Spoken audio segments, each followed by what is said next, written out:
ঝিনাইদহ ৪ আসনের সংসদ সদস্য আনোয়ারুল আজিম আনার হত্যার ১ মাস পূর্ণ হলো আজ।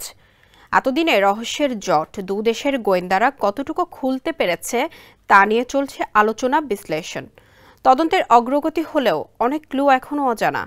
এরই মধ্যে ১১ জুন রাজধানীর ধানমন্ডি এলাকা থেকে এ হত্যাকাণ্ডে জড়িত সন্দেহে ঝিনাইদহ জেলা আওয়ামী লীগের সাধারণ সম্পাদক সাইদুল করিম মিন্টুকে আটক করে ডিবি। জেলার ত্রাণ ও সমাজ কল্যাণ সম্পাদক কাজী কামাল আহমেদ বাবু ওরফে গ্যাস বাবু আছেন রিমান্ডে। এ পর্যন্ত বাংলাদেশ, ভারত ও নেপাল থেকে গ্রেফতার করা হয়েছে ৫ আসামিকে।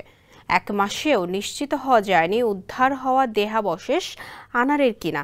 মাহমুদ সোহেল জানাচ্ছেন বিস্তারিত। ওয়ালটন ফ্যানের অ্যারোডাইনামিক ব্লেড ঘরের কোনায় কোনায় ঠান্ডা বাতাস ছড়িয়ে হাওয়া বদলে নেয়। আনার হত্যার ঘটনায় তোলপাড় সৃষ্টি হয় বাংলাদেশ ও ভারতে, কিন্তু দীর্ঘ সময় পরও আনারের মরদেহ উদ্ধার করা যায়নি। এমনকি উদ্ধার হওয়া খণ্ডিত অংশ আনারের কিনা তাও কেউ নিশ্চিত না। এমন এক পরিস্থিতিতে আজ পার হচ্ছে আনার হত্যার ১ মাস। ঘটনার পর বদলি হয়েছে আনারের নিজ জেলার সন্তান তদন্ত গোয়েন্দা কর্মকর্তা।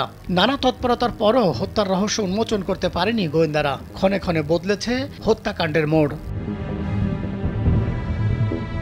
স্থানীয় রাজনীতির দ্বন্দ্বে আনারকে হত্যা করা হয়েছে কিনা তা নিয়ে মাঠে নেমেছেন গোয়েন্দারা। এজন্য ঝিনাইদহের আরও কয়েকজন রাজনৈতিক নেতা গোয়েন্দাদের নজরদারিতে রয়েছেন। এদিকে ঘটনায় জড়িত সন্দেহে জেলা আওয়ামী লীগের সাধারণ সম্পাদক সাইদুল করিম মিন্টুর ১০ দিন রিমান্ড চেয়েছে ডিবি। সেই সাথে আটক আরেক নেতা গ্যাস বাবু এখনও ডিবির রিমান্ডে। এদেরকে আটকের পর গ্রেফতার আতঙ্কে ভুগছেন স্থানীয় নেতারা। আত্মগোপনে চলে গেছেন জেলা ও উপজেলার ডজন খানেক নেতা। ৮ নেতা প্রশাসনের নজরদারিতে রয়েছেন। যে কোনো মুহূর্তে তারা গ্রেফতার হতে পারেন। আনারের পরিবারের পক্ষ থেকে তার মেয়ে মুমতারিন ফেরদৌস ডরিন বুধবার স্বরাষ্ট্রমন্ত্রীর সঙ্গে সাক্ষাৎ করেছেন। তারপর থেকে ওই নেতাদের মধ্যে উৎকণ্ঠা আরও বেড়ে গেছে।